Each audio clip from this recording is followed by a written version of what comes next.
Good morning students. Sorry, good morning नहीं, good afternoon students. तो भाई आज है तुम्हारी बैकएंड का पहला लेक्चर है आज। तो आज हम देखेंगे कि बैकएंड होता क्या है। ठीक, आज का हमारा जो कंटेंट। हाँ जी, फ्रंट एंड। हाँ, आपका फ्रंट एंड चलता रहेगा साथ में, उसका कोई चक्कर नहीं है, बट बैकएंड साथ साथ में, क्योंकि हमारे पास टाइम कम है और जितने बैकएंड के बैच हैं सभी एक साथ चलेंगे। ठीक है, ओके। सो अभी सबसे पहले बैकएंड के बारे में आप क्या समझते हो? What is backend? कोई बताना चाहेगा? Backend server, client, HTTPS. इसके अलावा हमारे पास मेथड्स होते हैं, respond code, something. What is that? ठीक है, शेयर करता हूँ। स्क्रीन शेयर हो रही है ना तुम लोगों के साथ? नहीं हो रही?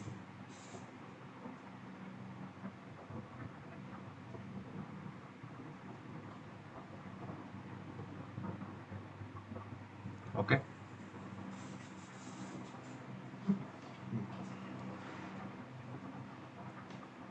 तो इसको ऐसे देखो कि बैकएंड अपनी वेबसाइट का बहुत ही इंपॉर्टेंट पार्ट है। नॉट ओनली वेबसाइट, कोई भी आप एप्लीकेशन बनाओगे तो बैकएंड वहाँ पे बहुत ही इंपॉर्टेंट रोल प्ले करता है। अगर बैकएंड नहीं है तो वो सिर्फ एक काइंड ऑफ यूआई का पीस है जो सिर्फ छोटे मोटे काम करने के लिए बनाया गया है। बैकएंड में सारा लॉजिक वर्क करता है। It's like brain of an application. बिना बैकएंड के कोई भी एप्लीकेशन ज़्यादा देर तक स्टे नहीं कर सकता, या फिर हम कह सकते हैं कि स्केल नहीं कर सकता। बहुत सारे काम करता है बैकएंड, लाइक डाटाबेस कनेक्ट कर सकता है। डाटाबेस से ऑपरेशन जो होते हैं ना, क्रिएट, अपडेट, रीड, डिलीट वगैरह। यूट्यूब पे आप कोई वीडियो सर्च मारते हो तो वो कहाँ से ढूंढता है? वो डाटाबेस में से वीडियो ढूंढता है और आपको शो करता है, राइट? ऐसे सर्वर के अलग लॉजिक होते हैं, जो ऑथेंटिकेशन वगैरह हो गई, या फिर एपीआईज के जो लॉजिक एपीआईज हम बनाते हैं वो सारे बैकएंड पे लेके जाते हैं। डिपेंड करता है कि आप कौन सी लैंग्वेज से लिखना चाहते हो, जावास्क्रिप्ट से, जावा से, या फिर पीएचपी, पाइथन, सी से। आप किसी से भी बैकएंड लिख सकते हो, और डिपेंड करता है कि आप कैसे लिखना चाहते हो। ठीक है, हर तरह के फ्रेमवर्क यहाँ पे एग्जिस्ट करते हैं। CLINT, क्लाइंट, और इसके साथ आ जाता है हमारा सर्वर। सर्वर जो हमारी वेबसाइट डिप्लॉय करती है, या फिर हम कह सकते हैं कि इंटरनेट पे एग्जिस्ट करती है, वो करती है क्लाइंट सर्वर आर्किटेक्चर पे। क्लाइंट सर्वर आर्किटेक्चर क्या होता है कि क्लाइंट कोई रिक्वेस्ट भेजता है और सर्वर उसे रिस्पॉन्स देता है। ठीक है, यहाँ पे बहुत तरह के रिक्वेस्ट होते हैं, लाइक यहाँ पे पोस्ट मेथड होता है। ठीक है, उसके अलावा repost, get, put, patch, delete, head option, multiple तरह के ऑप्शंस होते हैं, हम सभी पढ़ेंगे। ठीक है, सबसे पहले तो बैकएंड के बारे में जान लेते हैं। बैकएंड और कौन कौन से काम करता है? एपीआईज तो हो ही गया है ना कनेक्शन के लिए, request. APIs is like waiter कह सकते हैं, या आप किसी रेस्टोरेंट में गए हो। ठीक है, बहुत अच्छी एग्जांपल थी ये वाली। सपोज करो कि आप किसी रेस्टोरेंट में गए हो, अब आपको कुछ चाहिए है ना, आपको कोई फूड चाहिए, आपको कोई मेन्यू पढ़ा आपने और आपने कुछ ऑर्डर करना है। ठीक है, तो आपने अब सीधा तो शेफ के पास जाओगे नहीं कि भैया मुझे ये बना के दो, मुझे ये खाना है, या फिर आई वांट दिस। तो हम कैसे वर्क करते हैं, हम वहाँ पे कैसे कॉल करते हैं? हम वेटर को कहते हैं कि भैया यहाँ पे आइए, हमें ये चीज़ चाहिए, हम ये लेके दीजिए। ठीक है, तो वो वेटर क्या करता है कि वो किचन में जाता है, शेफ को बताता है कि भाई हमें ये बनाना है क्योंकि क्लाइंट की रिक्वेस्ट आई है, तो वो बना के दिया जाता है आपको। This is called client of, क्या कहते हैं, रिक्वेस्ट एंड रिस्पॉन्स। एक रिक्वेस्ट आई सर्वर पे और रिस्पॉन्स गया। इसको काटो, इधर लिख देते हैं, रिक्वेस्ट गई और रिस्पॉन्स आया। काफ़ी बड़ा हो जाए, चल नहीं लिखते। ठीक है, और जो एपीआई का काम है, वो एपीआई का काम यही है कि वो इधर का मैसेज उधर लेके जाता है और सर्वर का मैसेज क्लाइंट को लेके जाता है। बस इतना सा काम है, सिर्फ डाटा ट्रांसफर के लिए एपीआई यूज होती हैं। इसके अलावा बैकएंड क्या करता है? बैकएंड ऑथेंटिकेशन भी करता है कि यूजर ने रजिस्टर किया, यूजर ने लॉगिन किया, तो ये सारा काम बैकएंड करता है। ठीक है, बहुत सारे सारा लॉजिकल पार्ट बैकएंड पे डिपेंड करता है। ठीक है, आपने कोई इंस्टाग्राम पे फोटो पोस्ट करी, अब वो फोटो पोस्ट हो गई, उसकी भी आपको एक फीडबैक आती है कि हाँ भाई फोटो अपलोड हो गई है, वो डाटाबेस में जाकर स्टोर हो गई है, सर्वर ने वो डाटाबेस में स्टोर कर दिया, ठीक है। फिर वो क्या होता है कि वो आपके फ्रेंड्स को सर्कुलेट कर दी जाती है। ये जितने भी लॉजिक लिखे गए हैं सारे बैकएंड में लिखे गए हैं और आपको दिखाए जाते हैं फ्रंट एंड पे, ठीक। और अगर हम बात करें टेक्नोलॉजीज की, तो फ्रंट एंड बनाने के लिए हमारे पास बहुत सारे ऑप्शंस होते हैं। लाइक वेबसाइट की बात करें तो HTML CSS और JS, बेसिक तो यही है, ठीक है। कोई भी वेबसाइट आप देखोगे, कोई भी वेबसाइट एट द एंड वो ब्रेक होके HTML CSS और JS ही बन जाते हैं, ठीक है। ब्राउजर को यही तीन लैंग्वेज समझ आती है, तीन तो लैंग्वेज भी नहीं है, एक ही लैंग्वेज है यहाँ पे, बट एट द एंड ये तीनों टेक्नोलॉजी में ही सारी वेबसाइट डिस्ट्रक्ट हो जाती है, ठीक है। आप जेंगो लिखोगे, आप Node.js से बनाओगे, और .NET बोलने वाला था, और या फिर आप JS से बनाओगे, जावा, स्प्रिंग बूट, किसी से भी बनाओगे, तो एट द एंड वेबसाइट हमारी HTML CSS और JS में कन्वर्ट होकर ब्राउजर पे रेंडर होती है, ठीक है, और ब्राउजर में दिखती है। बस इसका इतना सा काम है, और डाटा को शो करना फ्रंट एंड में इतना ही होता है। बैक एंड में सारे लॉजिक वर्क करते हैं, और बैक एंड लिखने के हमारे पास कौन कौन से ऑप्शंस हैं। लाइक अगर हमने बैक एंड लिखना है तो हमारे पास अभी तो हम JS में लिखेंगे, जो कि Node.js से वर्क करता है। और Node.js क्या होता है ये भी बताऊंगा। इसके अलावा हमारे पास पाइथन होता है, जावा से भी लिख सकते हैं, सी से भी लिख सकते हैं, किसी भी लैंग्वेज से हम पाइथन पाइथन कह रहा हूँ बैकएंड लिख सकते हैं, ठीक है। और ऐसा नहीं है कि बैकएंड सिर्फ वेबसाइट का ही होता है, ठीक है। एप्लीकेशंस के भी बैकएंड होते हैं, सारे सॉफ्टवेयर के बैकएंड होते हैं, ठीक है। अगर आप डाटाबेस देखोगे तो आपने सुना होगा इसका डाटाबेस वहाँ पे लीक हो गया, इसका डाटा लीक हो गया, डाटा ब्रीच हो गया। सो हर एप्लीकेशन एक, अगर आप ऑथेंटिक एप्लीकेशन देखोगे जो एग्जिस्ट करती है, जो बहुत सारे रिस्पॉन्सिबिलिटी परफॉर्म करती है, तो हर किसी का एक डाटाबेस होता है। डाटाबेस से मेरा मतलब सर्वर होता है, ठीक है। यहाँ पे एक और आप कंटेनर बना सकते हो जिसे हम डाटाबेस कह सकते हैं। बैकएंड का काम है कि वो डाटाबेस के साथ लिंक करता है और हमें रिस्पॉन्स देता है, server.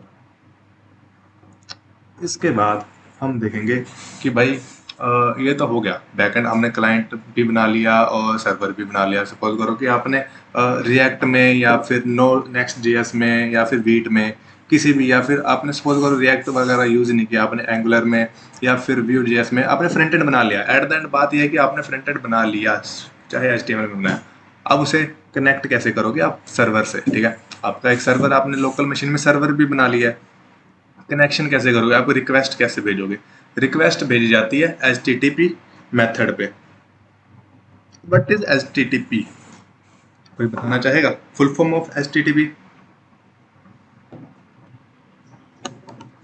Right, hypertext transfer protocol. And what is HTTPS?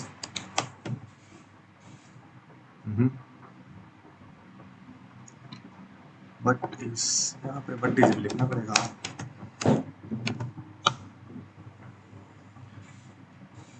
एक प्रोटोकॉल है जिससे कम्युनिकेशन डन होती है इंटरनेट की, ठीक है। जो इंटरनेट पे डाटा भेजा जाता है ना, वो HTTP और HTTPS से भेजा जाता है। वैसे तो एक ही चीज़ है, सिक्योरिटी ऐड कर दी गई है, और जिसे S से डिनोट किया जाता है। ये करता है क्या है कि क्लाइंट और सर्वर के बीच में कम्युनिकेशन सेटअप करता है, ठीक है। बस इसका यही काम है, डाटा फ्लो करता है। आपने सपोज करो कि आपने किसी बटन पे क्लिक किया, ठीक है, फ्रंट एंड पे। सो फोटो की एग्जांपल लेते हैं, आपने आपने गए इंस्टाग्राम पे गए, आपने फोटो अपलोड की और वहाँ पे पब्लिश का बटन क्लिक किया, तो वो सारा डाटा एक रिक्वेस्ट में, ठीक है, पोस्ट रिक्वेस्ट होती है वो। ऑलमोस्ट हर जगह पे जहाँ पे भी डाटा क्रिएट किया जाता है ना, वो रिक्वेस्ट होती है पोस्ट रिक्वेस्ट, ठीक है। वो क्या होता है हम वो भी समझेंगे, बट अभी के लिए क्या कर समझना है कि डाटा जाता कैसे है।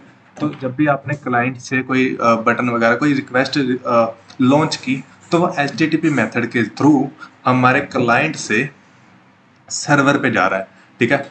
और सर्वर पे जाके बाकी के लॉजिक वर्क करेंगे। अगर लॉजिक सही वर्क कर गए तो आपकी डाटाबेस में फोटो या फिर इमेज जो रील आपने अपलोड की है वो वहाँ पे स्टोर हो जाएगी, और आपको फीडबैक आ जाएगा कि या यू हैव डन, और आपको लाइक्स शेयर जो भी कमेंट्स आपके बनते हैं वो आपको दे दिए जाएंगे, ठीक है। बस इतना सा काम होता है।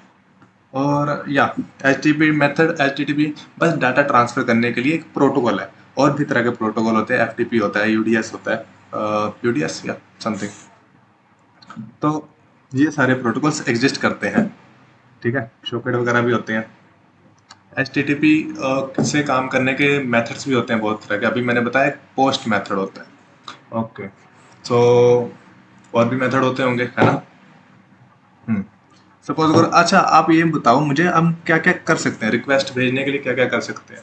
जब हम रिक्वेस्ट भेजते हैं तो हम कुछ मंगा सकते हैं, है ना? सपोज करो कि मैं वेबसाइट पे यूट्यूब पे गया, मैंने वहाँ पे एक वीडियो सर्च मारी, तो मैंने वहाँ से रिक्वेस्ट की कि भाई मुझे वीडियो चाहिए। कौन सी वीडियो चाहिए? लाइक अभी मैंने लेटेस्ट क्या हो रहा है, कोई वीडियो कोई फिल्म आ गई है, तो उसका मैंने ट्रेलर सर्च मारा, तो उसकी ट्रेलर की मैंने वीडियो वहाँ से रिक्वेस्ट की, तो वो उससे कहते हैं फैच डाटा करना, या फिर गेट कह सकते हैं।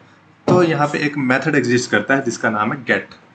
इसके बाद एक मेथड होता है हमारे पास पोस्ट।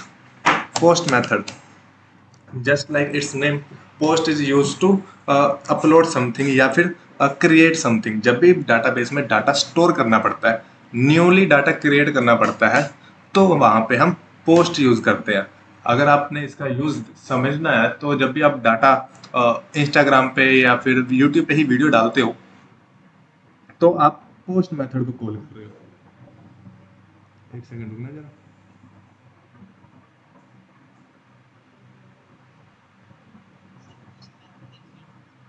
एक सेकंड, बस एक सेकंड। बच्ची आएगी। ओके,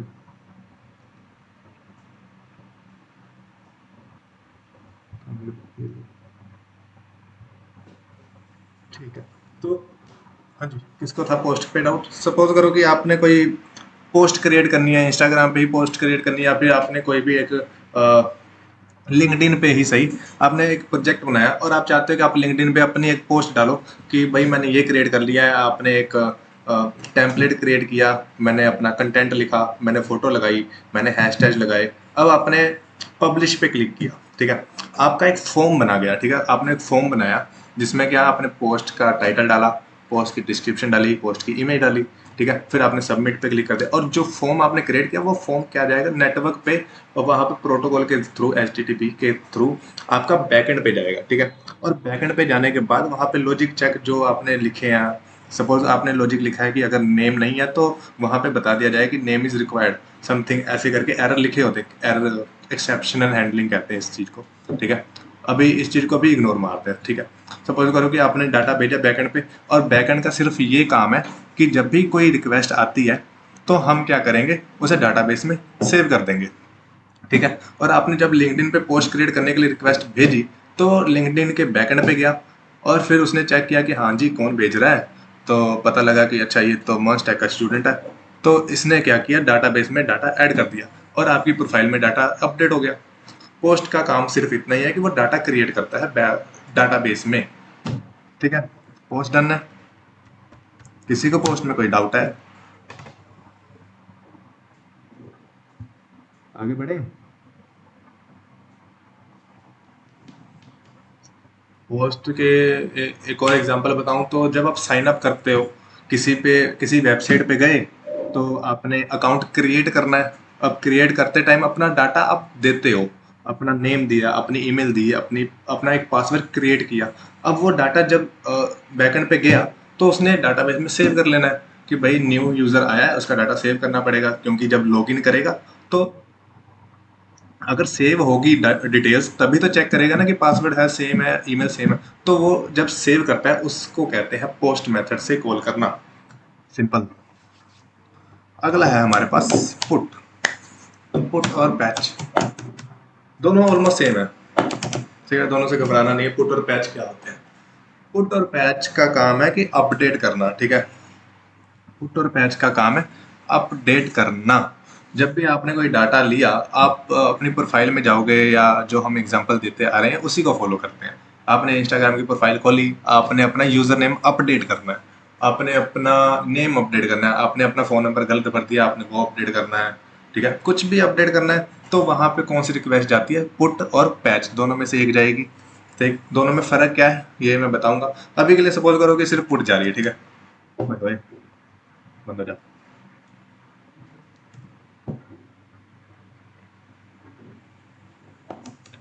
अभी के लिए सपोज करो कि पुट रिक्वेस्ट जा रही है। पुट रिक्वेस्ट से क्या होता है ना, कि हम अपडेट कर सकते हैं एग्जिस्टिंग डाटा को जो डाटाबेस में सेव है, ठीक है? इसका सिर्फ इतना सा काम है। जब भी आप कोई रिक्वेस्ट भेजोगे पुट से, तो वो डाटाबेस में अपडेट करने के लिए काम किया जाता है। इतना सही काम है। आपने अपना रिक्वेस्ट भी, अपने डिटेल्स भी साथ में भेजनी पड़ती है, ठीक है। ऐसा नहीं है कि उसको अपने आप पता लग जाएगा कि कहाँ पे अपडेट करना है।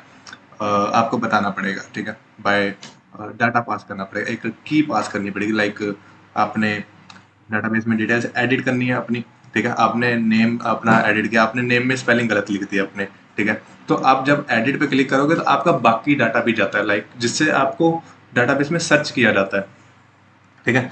एक बार आपको डाटाबेस में सर्च कर लिया गया, लाइक सपोज करो आपका यूजर नेम ही सही, यूजर नेम तो सबका यूनिक होता है ना। इंस्टाग्राम पे सबका यूजर नेम यूनिक है। तो डाटाबेस में जब भी डाटाबेस में चेक किया जाएगा, लिस्ट चेक की जाएगी, तो आपके यूजर नेम से चेक किया जाएगा सपोज करो। तो यूजर नेम से चेक किया गया आपको, आप मिल गए हमें, ठीक है। अब डाटा होगा तभी तो अपडेट करेंगे। तो आप मिल गए, तो आपका डाटा चेक किया जाएगा कि हाँ भी क्या अपडेट करना है। आपने अपना नाम अपडेट करना है, तो आपका नाम अपडेट कर दिया जाएगा और आपको रिस्पॉन्स भेज दिया जाएगा कि हाँ भी अपडेट हो गया। ठीक, इतना सा काम है पुट का। पुट के जैसे एक पैच भी होता है, but do patch do patch क्या करता है? पैच भी सेम ही काम करता है कि वो भी अपडेट करता है। बट आप पूछोगे कि भाई फिर फर्क क्या है, दो मेथड का क्या काम हो गया, क्या हो गया मैं।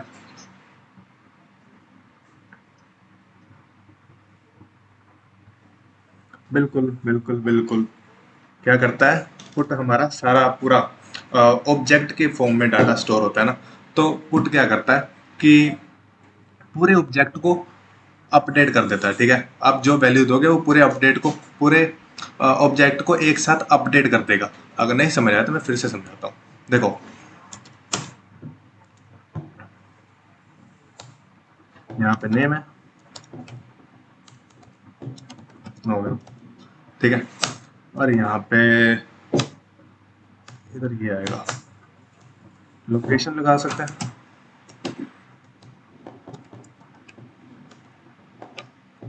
मोहाली, ओके।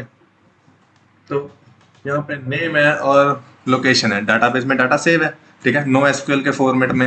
एसक्यूएल और नो एसक्यूएल में फ़र्क तो पता होगा, आपने डीएसए कर डाटाबेस कर रखी होगी, सपोज कर रहा हूँ। तो नो एसक्यूएल के फॉर्म में मोंगोडीबी में डाटा सेव हो गया। अब आपने किया पुट रिक्वेस्ट कि भाई ना ना ना, मोहाली में नहीं है, ये तो है पुणे में। तो जब आपने यहाँ पे डाटा भेजा ना कि पुट रिक्वेस्ट के साथ आपने भेजा कि क्या अपडेट करना है और कहाँ पे अपडेट करना है, ये भेजना पड़ता है, ठीक है।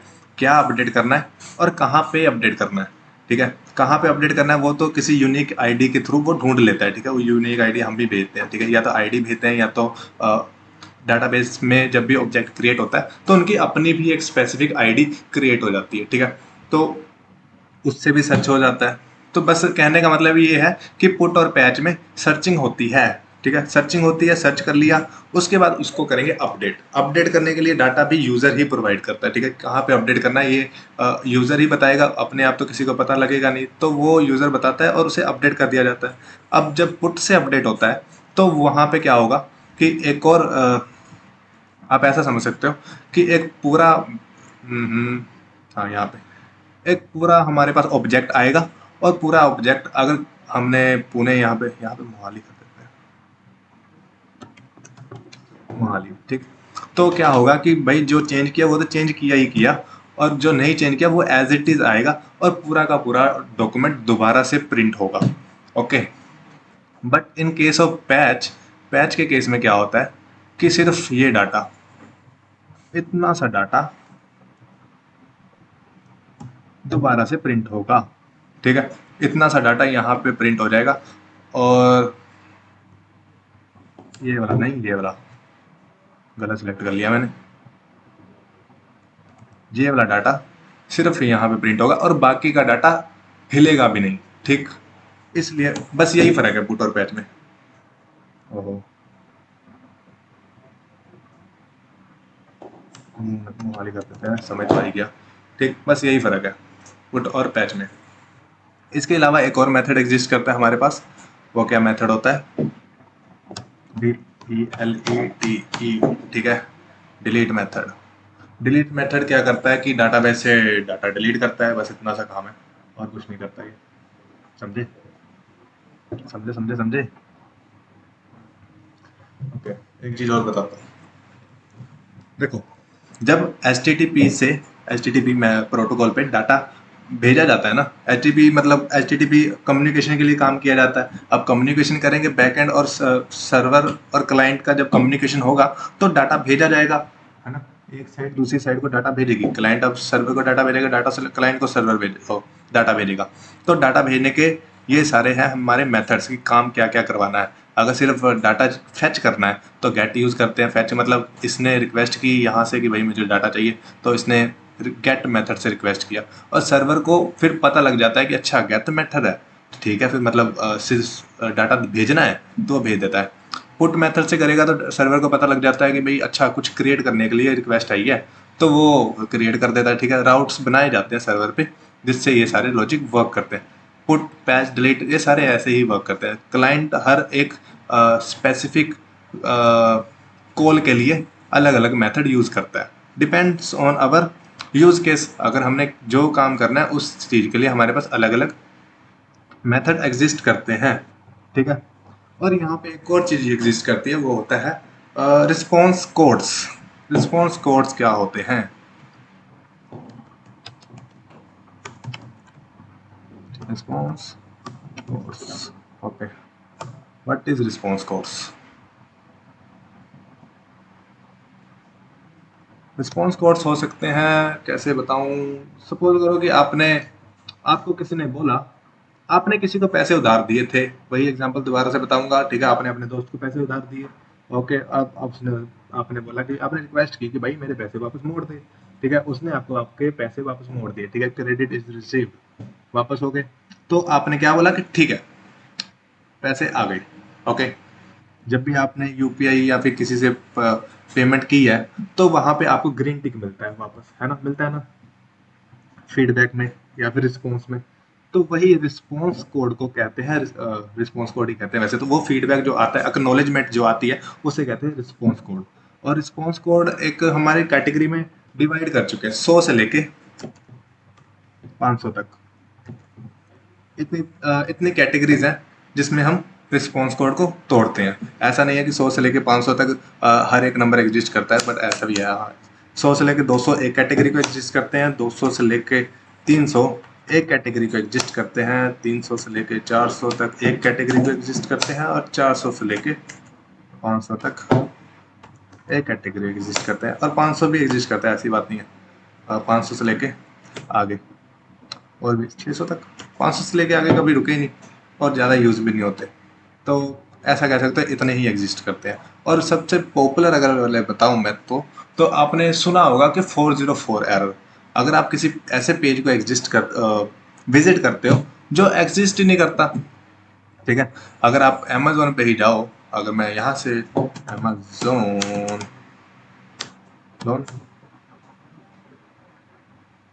और कुछ कोई ऐसे लिंक पे जाते हैं जो एग्जिस्ट करता ही नहीं है, तो यहाँ पे इन्होंने 404 नहीं दिखाया।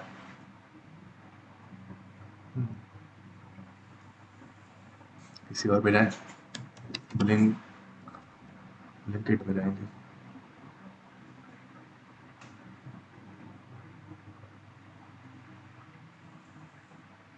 अरे यार एक तो ये लोकेशन बहुत मांगता है,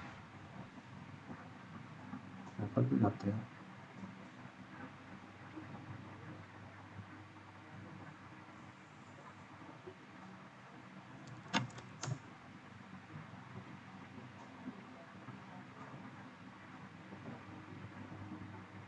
इसको कनेक्ट कर रहा है।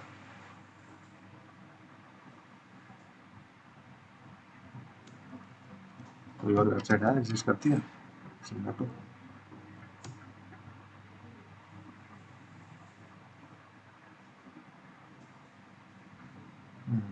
जोमेटो मोबाइल,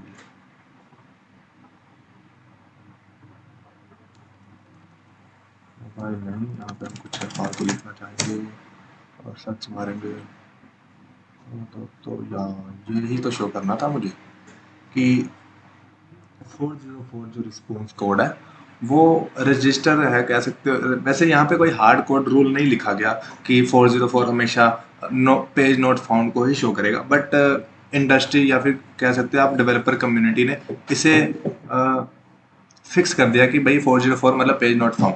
जैसे हम किसी का नाम डालते हैं, किसी अपने प्रोफेसर का नाम डाल दिया या फिर किसी टीचर का नाम डाल दिया, कॉलेज वगैरह में करते रहते हैं, कोई हार्ड कोड रूल नहीं है कि इसका नाम यही है, ठीक है, उसका नाम तो वैसे वो है भी नहीं, हमने ही डाला है। तो वैसे ही 404 कोई हार्ड कोड रूल नहीं है, आप कहीं और भी यूज़ कर सकते हो, ठीक है। तो बट ऐसा है कि गिवन अच्छी प्रैक्टिस है कि 404 सिर्फ वहीं पे यूज़ करते हैं जहाँ पे पेज नॉट फाउंड शो करना है। ऐसे ही हमारे पास और भी कुछ है पॉपुलर, अगर बताऊं तो कौन कौन से होते हैं, तो 200 होता है एक, जो मुझे याद है मैं वो बताता हूँ। सक्सेस के लिए यूज होता है, ठीक है। जब हमारा रिस्पॉन्स चल जाता है कि हाँ आपने कुछ क्रिएट किया, ठीक है, और वो डाटाबेस में सेव हो गया, तो डाटा सक्सेसफुली हो गया और डाटाबेस में सेव हो गया। इसका एक और होता है कि डाटा एडेड, क्रिएट करने के लिए जब कोई डाटा क्रिएट किया जाता है तो वहाँ पे होता है क्रिएटेड का कह सकते हैं, ठीक है। इसके अलावा ये सक्सेसफुल वाले हैं, ठीक है, 200 से लेकर 300 तक जो होते हैं ना, वो वही होते हैं कि सक्सेसफुली आपकी रिक्वेस्ट जो होगी या वो सक्सेसफुली सॉल्व हो चुकी है, ठीक है। तो 200 से लेकर 300 तक वो वाले कोड्स होते हैं। इसके बाद अगर 400 वाले बताऊं तो एरर वाले होते हैं, अभी हमने देखा है ना, लाइक रॉन्ग डाटा इनपुट कह सकते हो। 404 तो हमने देख ही लिया, पेज नॉट फाउंड। इसके अलावा और भी होते हैं लाइक 401 भी होता है, अनऑथराइज्ड या अनऑथराइज्ड। 500 वाला भी होता है। 500 वाली जो कैटेगरी होती है उसमें होता है इंटरनल एरर, सर्वर की साइड पे जो एरर होते हैं ना वो कहते हैं इंटरनल एरर, इंटरनल या फिर server error, server server error, sure. तो these are some popular response codes जो मतलब प्रोटोकॉल्स पे यूज, HTTP प्रोटोकॉल्स पे यूज किए जाते हैं। तो ये थोड़े थोड़े पॉपुलर जो मोस्ट ऑफ द केस आप देखोगे ये यूज होते हैं, ठीक है। समझे? यहाँ तक किसी को कोई प्रॉब्लम, कोई इशू? ठीक है, थोड़ा सा इसे देखो और एक सेकंड के लिए सांस लो। मैं भी थोड़ी सी सांस लेता हूँ।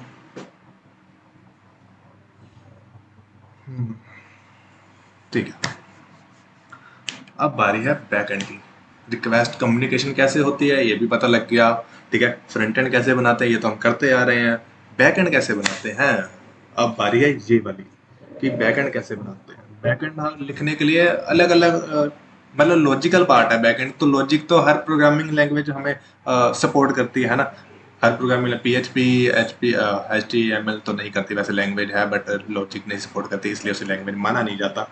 और इसके अलावा हमारे पास कौन सी लैंग्वेज होती है, पाइथन होती है, जावा, स्प्रिंग बोर्ड, सी शार्प और JS हो गई जी। पहले JS में ना बैकएंड लिखा नहीं जाता था। अर्लीस्ट डेज की बात करूं जब टेक्नोलॉजी अभी शुरू ही हुई थी, है ना, वेबसाइट शुरू हुई, इंटरनेट शुरू हुआ था, तब ऐसा था कि बैकएंड लिखने के लिए हम अलग लैंग्वेजेस यूज करते थे। स्टार्टिंग में क्या होता था कि दो ग्रुप्स थे, ठीक है।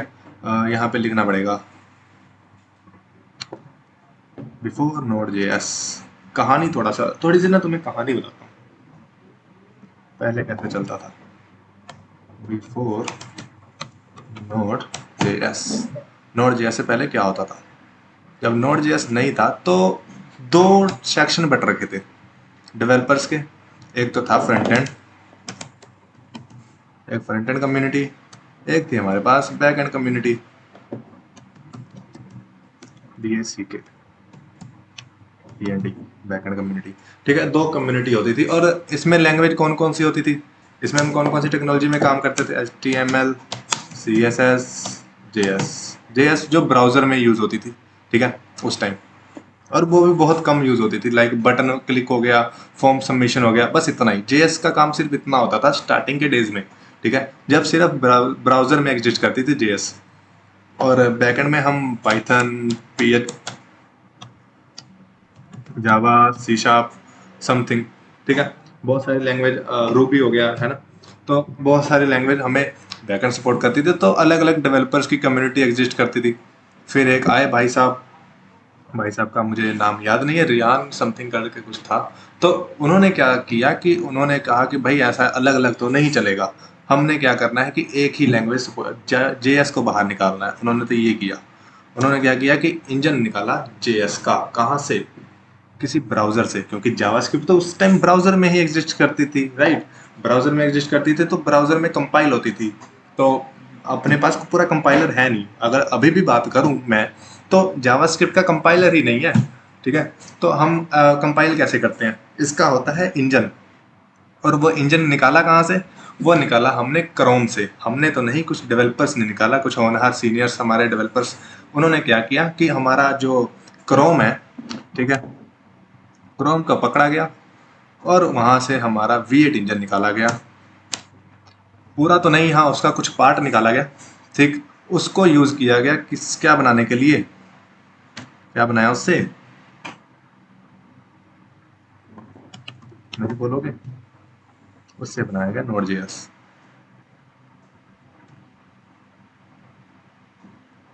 बस। और जैसे ही नोड जेएस बना, नोड जेएस जैसे ही यहाँ पे लॉन्च कर दिया गया, तो उसने पूरे डेवलपर कम्युनिटी को, जो फ्रंट एंड डेवलपर्स थे, फिर से बोल रहा हूँ, जो फ्रंट एंड डेवलपर थे, उन्हें पावर दी कि भाई वो अपने लॉजिक ब्राउजर के बाहर भी लिख सकते हैं, राइट। समझे?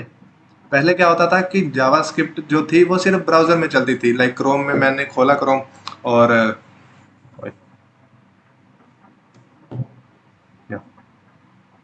कंसोल में सिर्फ यहाँ पे ही मेरी जावास्क्रिप्ट एग्जिस्ट करती थी। ठीक है, इसके बाहर एग्जिस्ट ही नहीं करती थी। फिर किसी भाई साहब ने क्या किया कि यहाँ से नोड V8 इंजन निकाला क्रोम का, और उसे रैप अप किया जावा के साथ, और उसे बना दिया नोड जेएस। नोड जेएस क्या करता है कि जावास्क्रिप्ट को ब्राउजर के बाहर रन करने की कैपेबिलिटी देता है, क्योंकि जो चीज़ ब्राउजर के अंदर रन करती थी वो चीज़ बाहर निकाल दी गई। अब जावास्क्रिप्ट बाहर भी रन कर सकती है, और ये सर्वर, अब जहाँ पे भी आप नोड जेएस को इंस्टॉल कर दोगे वहाँ पे जावास्क्रिप्ट रन करेगी। It is like a compiler of JavaScript. ठीक। तो हुआ क्या कि पूरी डेवलपर कम्युनिटी जो भी फ्रंट एंड की थी, उन्हें एक अपर हैंड मिल गया कि वो अपनी सेम लैंग्वेज पे, जिस लैंग्वेज पे वो वर्क करते हैं जावास्क्रिप्ट, उससे वो लॉजिक लिख सकते हैं, पूरा सर्वर क्रिएट कर सकते हैं, पूरी एप्लीकेशन क्रिएट कर सकते हैं। उन्हें मल्टीपल लैंग्वेज सीखने की जरूरत नहीं है। ये उन्हें थोड़ा सा मिला अपर हैंड। ठीक। तो इवेंचुअली क्या क्या हुआ कि जावास्क्रिप्ट ने पॉपुलैरिटी पकड़नी शुरू की। ठीक है। फिर अपडेट आने लगे। अपडेट आने लगे तो ऐसा है ना कि ये थोड़ी सी मैंने स्टोरी स्किप कर दी। ऐसा है कि हर ब्राउज़र अलग अलग चलता था, ठीक है। हर ब्राउज़र, अभी नोड जेएस नहीं आ रखा, ठीक है, थोड़ा सा पीछे और जाओ, कि हर ब्राउज़र अलग अलग वर्क करता है। हर क्रोम अलग कंपनी है, फायरबेस फायर फायरफॉक्स या फायरफॉक्स अलग कंपनी है ना। मोजिला अलग कंपनी है, मोजिला ही फायरफॉक्स है शायद। और पैरामिनी अलग कंपनी है। तो हर कंपनी अलग अलग अपने ब्राउजर बना रही है, हर कंपनी के अलग अलग जेएस के स्टैंडर्ड है। तो वहाँ पे कुछ डेवलपर्स ने देखा कि भाई कोई हर कंपनी अपनी अपनी मर्जी कर रही है। तो वहाँ पे एक स्टैंडर्ड रूल बुक डिजाइन की गई जेएस के लिए, जिसे कहा जाता है एक्मा स्क्रिप्ट। एक्मा स्क्रिप्ट क्या है? ECMAScript, it is the standard for JavaScript, कि जावास्क्रिप्ट कैसे रन हो करनी है, उसके एक्शन कैसे डिफाइन करने हैं, हर एक मेथड, हर एक फंक्शन, हर एक ऑब्जेक्ट कैसे वर्क करेगा। ठीक है। इसे डिफाइन किया गया एक्मा स्क्रिप्ट में। एक्मा स्क्रिप्ट एक काइंड ऑफ रूल बुक कह सकते हो, जो हमें वर्किंग बताती है जावास्क्रिप्ट की। जो लोग कंपाइलर बनाना चाहते हैं, जो लोग ब्राउजर बनाते हैं, ठीक है, उनके लिए ये डॉक्यूमेंटेशन होती है। ठीक है। यहाँ से आप वो पढ़ सकते हो कि बिहाइंड द सीन कौन सी चीज़ कैसे एग्जिस्ट करती है, कैसे वर्क करती है जावास्क्रिप्ट के अंदर। ठीक है। बहुत ही एडवांस लेवल पे होता है ये डॉक्यूमेंटेशन। अगर आप पढ़ना चाहते हो तो पढ़ सकते हो। ओपन ही एग्जिस्ट करता है। ठीक है। ओके। ये तो हो गया अपना स्टोरी कह सकते हो। ठीक है। काम कैसे होता था ये भी हो गया। अब कैसे काम होता है? तो हाँ, उसका नाम था रियान समथिंग, रियान। ओके। देखें क्या? Who made Node.js? रियान दाल, 2009 में बनाया गया ओपन सोर्स प्रोजेक्ट। और ऐसा नहीं है कि सिर्फ नोड जेएस ही है हमारे पास, बन नया, ठीक है। यहाँ पे बन एग्जिस्ट करती है जो अभी ताया ताया लेटेस्ट लॉन्च हुआ है। बन भी काफ़ी अच्छा एक इन्वायरमेंट प्रोवाइड करता है जावास्क्रिप्ट के लिए, और ये मतलब कमिटमेंट देता है कि मैं जावास्क्रिप्ट से बहुत ज़्यादा फास्ट हूँ और नोड जेएस से काफ़ी फास्ट हूँ। तो ये बताता है। ओके, बेसिकली बात करें तो नोड जेएस कोई अ, एक लैंग्वेज नहीं है, एक इन्वायरमेंट प्रोवाइड करता है कि जावास्क्रिप्ट रन कर सकती है, बस इतना सा है नोड जेएस। नोड जेएस समझ लगा क्या चीज़ है।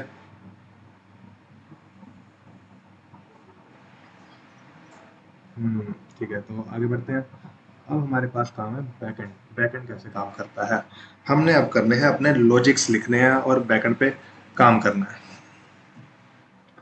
रिक्वेस्ट आएगी, डाटाबेस में सेव होगा, अगर रिक्वेस्ट डाटाबेस में सेव करने लायक हुई, और फिर रिस्पॉन्स हमारे सर्वर पे भेजा जाएगा, सर्वर से दोबारा फ्रंट एंड में आएगा। ठीक, इतना सा काम है। एक सेकंड रुकना जरा।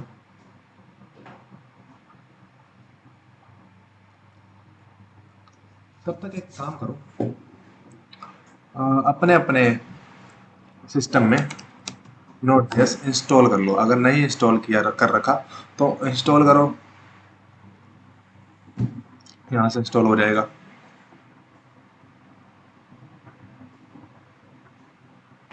काफ़ी स्लो इंटरनेट है यार, 4 मिनट। इससे इंस्टॉल करो और डाउनलोड करो, डाउनलोड करो और इंस्टॉल करो। ठीक, नोट जेएस वैसे काफ़ी जल्दी पॉपुलर हो गया। इसकी पॉपुलर होने की वजह भी थी, उस टाइम में ऐसी चीज़ एग्जिस्ट ही नहीं करती थी, और ये जैसे ही आया इसने पूरी डेवलपर कम्युनिटी को एक अपर हैंड दे दिया कि भाई यूज़ करो, ब्राउज़र के बाहर जावास्क्रिप्ट यूज़ करो, जो मर्जी बनाओ। और काफ़ी फास्ट था, सुपर फास्ट था, क्योंकि यहाँ पे क्रोम का तो गूगल का वेट इंजन यूज़ किया गया, तो फास्ट तो है ही, ठीक है। और सबसे बड़ी बात पता क्या है नोट जेएस में, नोट जेएस में आपको मिल जाएगी एक लाइब्रेरी, एक कम्युनिटी कह सकते हो, या एनपीएम। एनपीएम एक हमारे पास काइंड ऑफ एक ओपन सोर्स लाइब्रेरी है, ठीक है। यहाँ पे आपको बहुत तरह के लाइब्रेरी से, अब तो मैं कैसे समझाऊं, पैकेजेस कह सकते हो, या पैकेजेस यहाँ पे ओपनली डिप्लॉय कर रखे हैं आपके डेवलपर्स ने। अब ये क्या चीज़ होती है ये भी नहीं पता होगा, मैं बता देता हूँ। देखो, सपोज करो स्टार्टिंग में कैसे होता था, ये भी एक वैसे अच्छी कहानी है अगर सुनना चाहो तो। कोडिंग कम्युनिटी का एम क्या है, अगर आप कोडर बन गए तो आपका एम क्या रहेगा, ठीक है। जो स्टार्टिंग में कोडिंग शुरू हुई उनका एम क्या था, उनका एम यही था कि हम कोड लिखें और कोई प्रॉब्लम सॉल्व करें, है ना। हम कोई ऐसा लॉजिक लिख दें कि जिससे कोई पर्टिकुलर प्रॉब्लम सॉल्व हो जाए। इसी इसी थॉट की वजह से, इसी अप्रोच के कारण कैलकुलेटर बना, ठीक है। कैलकुलेटर की अप्रोच क्या थी कि भाई ह्यूमन को कैलकुलेशन करनी पड़ती है, टाइम वेस्ट होता है, ऐसा वैसा ये वो। तो उन्होंने एक लॉजिक लिखा जो जिसने क्या किया, कैलकुलेशन को मिली सेकेंड्स में डन करने के लिए फिजिबल कर दिया, राइट। तो कोडिंग कम्युनिटी का तो एम शुरू से यही रहा है कि कुछ अच्छा करना है और चीज़ें आसान करनी है, ठीक है। और एक और हमारे पास काम करने का एक और तरीके से, मैं अगर यही बात बोलूँ तो काम ऐसे करना है कि उस काम को इजी कर दिया जाए और दोबारा उतनी मेहनत ना लगे, ठीक। वही वही तरीका है, ठीक है। और सपोज करो कि आपने स्टार्टिंग में जहाँ पे अभी इंटरनेट पे कुछ भी नहीं है, ठीक है। अभी ताया ताया इंटरनेट शुरू हुआ, आपने एक कोड लिखा, ठीक। आपने लिखा कैलकुलेटर ही बना, अभी कैलकुलेटर भी नहीं एग्जिस्ट करता सपोज करो, ठीक है। आपने एक अपना कैलकुलेटर बनाया, आपने लॉजिक बनाए कि मेरे को कैलकुलेटर के लॉजिक लिखने हैं, और मैंने अपना फर्स्ट कैलकुलेटर बना दिया, ठीक है। अभी इंटरनेट पे कहीं पे एग्जिस्ट नहीं करता, कोई डिवाइस ऐसा एग्जिस्ट नहीं करता जो कैलकुलेशन कर दे। ओके, अब आपने बना दिया, अब आपके पास एक सॉल्यूशन है प्रॉब्लम का, ठीक। अब आप चाहोगे नहीं कि आप किसी को शेयर करो, है ना, पूरी ह्यूमैनिटी का ह्यूमैनिटी की हेल्प हो जाए, ठीक। तो उसके लिए क्या किया जाता है कि डाटा को शेयर करना पड़ता था, जिसके कारण हमारी नेटवर्किंग शुरू हुई, इंटरनेट पे डाटा भेजना शुरू हुआ, ताकि वेबसाइट शुरू हो गई, है ना। प्रोटोकॉल्स बनाए गए डाटा भेजने के लिए, है तो वही सारा। एक डाटा मुझे दोबारा ना लिखना पड़े, इसलिए उसे शेयर करना पड़ा, ठीक। अगर इसी को और तरीके से बोलूँ तो मैंने कोई कोड लिखा, मेरे दोस्त को उसकी कोड की ज़रूरत है, तो या तो मैं उसके घर जाके उसे दिखा सकता हूँ कि भाई ये देख, ये इस लाइन के बाद ये लिख, इस लाइन के बाद ये लिख, या फिर मैं उसे थ्रू केबल्स उसे शेयर कर सकता हूँ, राइट। तो उसके पीसी में शेयर हो जाएगी। इसके अलावा उसे और किस तरीके से दे सकता हूँ, बस यही दो तरीके थे, ठीक है। फिर इवेंचुअली हमारे पास इंटरनेट आया। इसी रिक्वायरमेंट को सॉल्व करने के लिए, डाटा शेयरिंग की रिक्वायरमेंट को सॉल्व करने के लिए इंटरनेट बनाया गया, ठीक है, ताकि हम कनेक्ट कर सकें, किसी वायरलेस पीसी से कनेक्ट कर सकें, किसी और कॉन्टिनेंट में बैठे पीसी से कनेक्ट कर सके, ठीक है। मल्टीपल पीसी अलग अलग कॉन्टिनेंट में बैठे एक दूसरे के साथ कनेक्ट कर सके, ठीक है। इसलिए ऐसे इंटरनेट बना। हो गया डाउनलोड, अच्छी बात है, डाउनलोड कर लो, इंस्टॉल कर लो। तो ऐसे नेटवर्किंग ही शुरू हुई, ठीक है। तो मैं क्या बता रहा था, मैं भूल गया शायद, या पैकेजेस बता रहा था। तो ऐसे नेटवर्किंग शुरू हुई। फिर हुआ कि भाई नेटवर्क कोड तो शेयर होने लगा, ठीक है। बट अभी अभी भी ये सीन था कि मैं कोड लिखता था, ठीक है, कनेक्ट तो हो गए, अब उसे भी वो कोड लिखना पड़ रहा है। तो एक क्लाउड कह सकते हो, क्लाउड या एक स्टोरेज कह सकते हैं, क्लाउड ही कह लो, जहाँ पे क्या होता है ना कि हम कोड लिख के वहां पे पुश करते हैं। आपने कैलकुलेटर का अपना एक लॉजिक लिखा, आपने वहां पे पुश कर दिया। अब आप चाहते हो कि जब भी किसी को कोई अर्थमेटिक ऑपरेशन से रिलेटेड कोई काम करना है, तो वो क्या करेगा, मेरी लाइब्रेरी इंपोर्ट करे और उस पर वर्क करे, उसे दोबारा कोड लिखने की क्या जरूरत है। आप समझे मेरी बात, मैं फिर से बताता हूँ। आपने कोई सम फंक्शन लिखा, सम ए प्लस बी, ठीक है। यह तो छोटा सा एग्जांपल है, बहुत बड़े बड़े लाइब्रेरीज एग्जिस्ट करती हैं, ठीक है। अब आपने एक मॉड्यूल लिख दिया, ठीक। अब आप चाहते हो कि मेरे को जितना भी काम करना है इस मॉड्यूल का, मेरे को बार बार कोड लिखने की जरूरत नहीं है, मैंने मॉड्यूल इंपोर्ट करना है और काम करना है और हो जाना है मेरा काम। आपने उसे कर दिया क्लाउड पे पोस्ट। अब जब भी किसी यूजर को वो सेम काम करना होगा, वो क्लाउड को इंपोर्ट करेगा, क्लाउड से इंपोर्ट करेगा उस मॉड्यूल को, अपना काम करेगा और काम डिप्लॉय कर देगा अपना, बस इतना सा। ये किया एनपीएम ने, वैसे ये शुरू से होता आ रहा है। एनपीएम यही चीज करता है, वो पैकेज एक लाइब्रेरी है, यहाँ पे बहुत सारे पैकेज डिप्लॉय करते हैं, ठीक है। आप अपना पैकेज बना के यहाँ पे डिप्लॉय कर सकते हो। अगर आपने किसी और किसी तरह का पैकेज बनाना है तो एक्सियोस, एक्सियोस, तो इस पे साइन अप करो सबसे पहले, ठीक है, रजिस्टर करो और बस कुछ नहीं, कोई ऑथेंटिकेशन, बस साइन अप करने की जरूरत पड़ती है, कोई पे करने की जरूरत नहीं पड़ती। सिर्फ एक ओपन सोर्स कम्युनिटी है जिसमें आप खुद कंट्रीब्यूट कर सकते हो। अपने कोई लाइब्रेरी बनानी है, साइन अप करो, डाटा कोड लिखो वीएस कोड में और डिप्लॉय कर दो, बस इतना सा काम है। लाइब्रेरी ऐसे बनाई जाती है, ठीक है, ओपन सोर्स की। और अगर बना रहे हो तो अच्छी बात है, मुझे भी टैग करना, अगर बना दिया तो मैं भी कंट्रीब्यूट करूंगा आपके ओपन सोर्स में। और ऐसे ही ओपन सोर्स के कोर्स प्रोजेक्ट्स एग्जिस्ट करते हैं। और कभी कभी तो ऐसा होता है, अगर अच्छा प्रोजेक्ट बन गया तो उसे बड़ी बड़ी कंपनियां खरीद लेती हैं, वैसे तो सो या अक्वायर कर ली जाती है। This is Axios. एक मैंने लाइब्रेरी खोली। एक्सियोस क्या करता है कि नेटवर्क रिक्वेस्ट करने के लिए यूज किया जाता है, ठीक है। अभी हमने पढ़ा कि क्लाइंट साइड से रिक्वेस्ट भेजी जाती है सर्वर साइड पे। अब क्लाइंट साइड से कैसे रिक्वेस्ट भेजी जाएगी, अब आप क्लाइंट साइड पे HTTP, HTML CSS और JS लिखते हो, तो रिक्वेस्ट कैसे भेजोगे, HTML CSS JS से, है ना।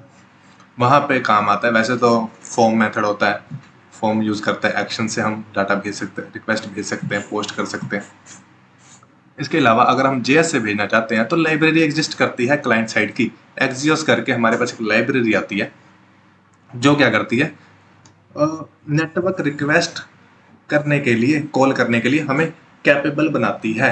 बस इस लाइब्रेरी का काम यही है। जो फैच करता है, फैच क्या करता है, फैच भी यही करता है।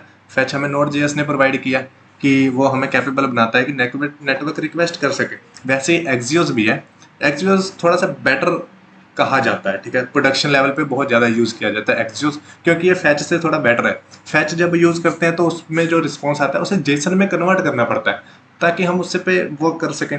बट जब एक्सियोस यूज़ करते हैं तो हमें कन्वर्शन नहीं करनी पड़ती डाटा की, वो कन्वर्ट होके ही ये मिलता है हमें।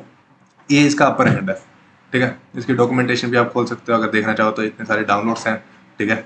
ये हमारे कॉन्ट्रीब्यूटर्स है जिन्होंने कॉन्ट्रीब्यूट किया है।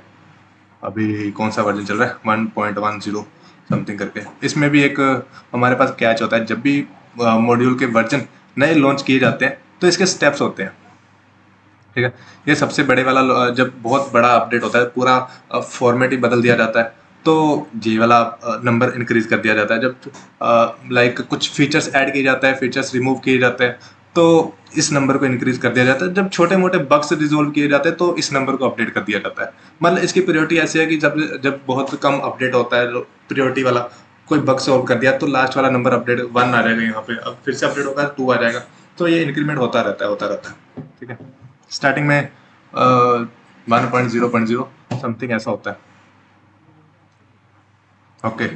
इसके बाद एनपीएम हो गया। एनपीएम नोड जेएस में है ना, हम नोड जेएस में थे, एनपीएम वाला। और यही सेम हम, अब हमारे पास पैकेजेस भी है अगर देखें तो। और फ्रंट एंड का तो हमें काम आता ही है जेएस से। बैक एंड के लिए हम कैपेबल हो चुके हैं, हमारे पास बहुत सारी लाइब्रेरीज भी एग्जिस्ट करती हैं, एक एक्सप्रेस करके एग्जिस्ट करती है। तो हम भाई पूरी तरह से कैपेबल हैं कि हम बैकएंड भी लिख सकते हैं, फ्रंट एंड भी लिख सकते हैं विद द हेल्प ऑफ नोड.जेएस। तो हमें अब किसी लैंग्वेज की और जरूरत पड़ी नहीं उसके बाद। ठीक है। जो और बहुत सारा, बहुत बड़ी डिसएडवांटेजेस भी कह सकते हो ये, जो डेवलपर एक बार जावास्क्रिप्ट में घुस जाता है, उसे और कोई और कुछ जरूरत नहीं पड़ती, ये कह सकते हैं। जावास्क्रिप्ट से हम वेबसाइट बना सकते हैं, ठीक है, एप्लीकेशन बना सकते हैं, डेस्कटॉप एप्लीकेशन बना सकते हैं, सर्वर साइड लॉजिक लिख सकते हैं, ठीक है। इसके अलावा हम ए आई एम एल में काम कर सकते हैं। और ऐसा नहीं है ए आई एम एल में सिर्फ पाइथन ही है, गूगल भी सपोर्ट करता है जी एस से ए आई एम एल।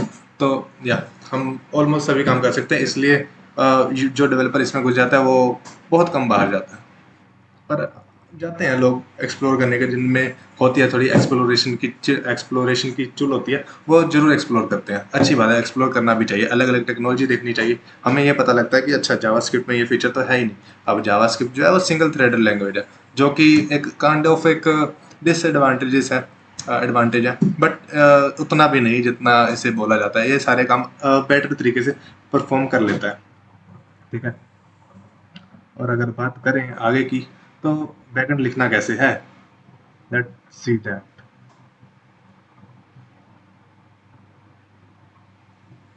सबसे पहले नोड.जेएस डाउनलोड कर लो अपने पीसी में।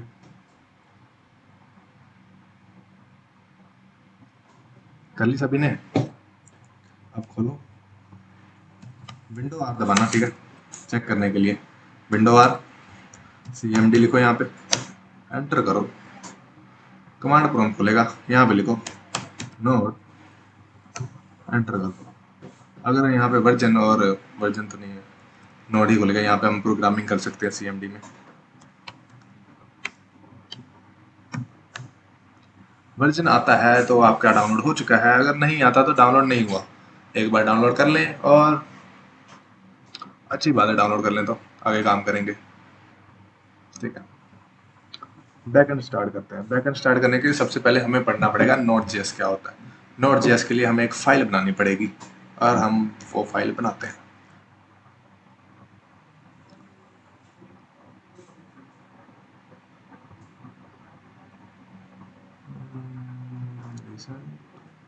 नोड में चले जाए,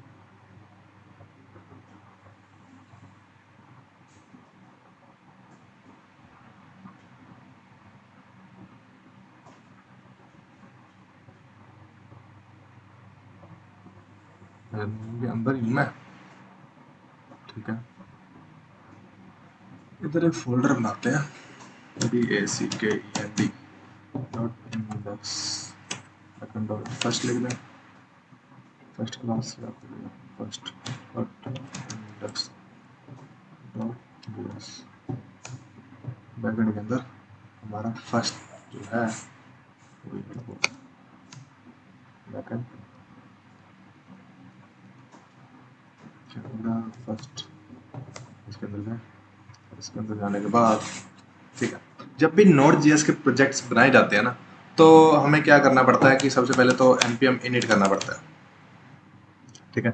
npm init से क्या होता है कि जो भी रिक्वायर्ड डिपेंडेंसीज होती हैं, क्योंकि नोड.जेएस जो है वो डिपेंडेंसी यूज करता है बहुत। डिपेंडेंसी क्या होती है पहले तो ये बता देता हूँ। देखो, जब भी आप कोई प्रोजेक्ट बनाते हो, ठीक है, अभी मैंने एक पैकेज वाला आपको एक कंसेप्ट बताया था ना, कि कोड लिख के क्लाउड पे डिप्लॉय कर दिया गया है, ताकि आप खुद से मैन्युअली उतना सारा कोड ना लिखो, राइट। तो डिपेंडेंसी क्या होती है कि हम उसी मॉड्यूल्स को यूज़ करते हैं, उन पे डिपेंड होते हैं ताकि हम अपना काम कर सकें। ठीक है, सीधी सी भाषा में हम दूसरों का कोड, दूसरे तो नहीं है, डेवलपर्स ही हैं, उन्होंने जो कोड पुश कर रखा है, हम उस कोड को इंपोर्ट करते हैं अपनी फाइल में, और उस पे उसमें यूज़ किए गए फंक्शन, उसमें एक्सपोर्ट किए गए फंक्शन को इंपोर्ट करते हैं और उससे काम करते हैं, और अपना प्रोजेक्ट चलाते हैं। सिंपल, इतना सब काम है। और उसके लिए हमें एक प्रोजेक्ट बनाना पड़ता है, और प्रोजेक्ट बनता कैसे? npm init से। npm init से नोड जेएस के प्रोजेक्ट बनाए जाते हैं। ठीक है, समझे? यहाँ तक क्लियर है? एंटर मारते हैं यार।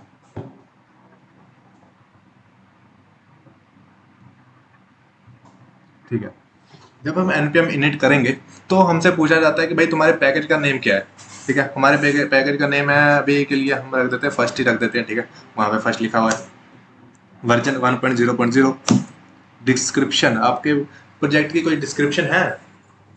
This is my, there is no description, या फिर this is first, this is the first, the first lecture of our backend journey, backend बहुत है। ठीक है, एंट्री पॉइंट वो वाली फाइल होती है जो आपकी मेन फाइल है। ठीक है, आपकी मेन फाइल जो एग्जिस्ट करती है, जिसे आप रेंडर करना चाहते हो। लाइक अगर आपने कोई वेबसाइट बनाई है तो आपकी मेन फाइल कौन सी होती है? index.html, right? समझ रहे? वैसे ही बैकएंड के अंदर भी एक मेन फाइल होती है जिसे आप बताते हो सर्वर को कि सर्वर भाई ये वाली फाइल को रन करना है, तो वो हमारी है index.js। ठीक है, टेस्ट कमांड लिखना तो लिखो, नहीं लिखना तो मत लिखो। गिट रिपोजिटरी है तो डाल दो, नहीं है तो मत डालो। गिटहब का अकाउंट बना होना चाहिए सबका। कीवर्ड यूज करने हैं तो करो, नहीं करने मत करो। ठीक है, ऑथर कौन है इसका? मैं ही हूँ वैसे तो, पर जरूरत नहीं है। लाइसेंस है? नहीं है, डाल भी सकते हो, कोई रोकता नहीं है। ठीक है, तो टाइप मैं बताऊंगा क्या होता है। ठीक है, टाइप होता है कि जेएस में आप कैसे इंपोर्ट एक्सपोर्ट कर रहे हो, ये मैं बताऊंगा। अभी के लिए इसे इग्नोर करो या फिर छोड़ दो। हाँ, बस इतना था। यस, तो बन गई। अगर इसके अंदर आया मैं, तो अगर मैं खोलूँ तो ये हमारे पास एक पैकेट करके हमारे पास एक फाइल क्रिएट हुई है। npm init से क्या हुआ? एक फाइल क्रिएट हुई है और कुछ नहीं हुआ। ये npm init से ये फाइल आई है बस। और इस फाइल में क्या है? Name, version, description, licence, author, type, main और स्क्रिप्ट। स्क्रिप्ट टाइप में ये होता है कि हमारी जो स्क्रिप्ट है, जो जावास्क्रिप्ट है, वो उसके रिलेटेड, उसके वर्किंग के रिलेटेड, लाइक प्रोडक्शन लेवल पे कैसे रन करनी है, अभी कैसे रन करनी है, टेस्ट कैसे करना है, all details of executing the file script tag में होती है। टैग तो नहीं कह सकते, की कह सकते हैं, या इसके अंदर होती है। इसके अलावा यहाँ पे डिपेंडेंसी भी स्टोर की जाती है। जैसे node packet dot JSON is kind of, packet dot JSON को आप कह सकते हो कि आपका, आपने बुक देखी है? बुक, बुक तो वैसे हम पढ़ते आ रहे हैं, है ना? तो वहां पे ना एक पहला पेज होता है। पहला पेज जो होता है उसका नाम क्या होता है? एनीवन? किसी को पता है बुक का पहले पेज का नाम क्या है? इंडेक्स, या फिर क्या कहते हैं उसे?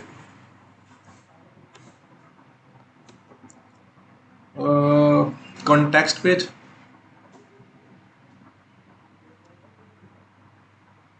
Content, content, right. इसके अंदर होता है टेबल, राइट? टेबल होता है जिसके अंदर क्या होता है कि भाई यहाँ पे बताया जाता है कि कौन सा चैप्टर कहाँ से शुरू है, कहाँ पे खत्म है ना? ये चीजें बताई जाती हैं।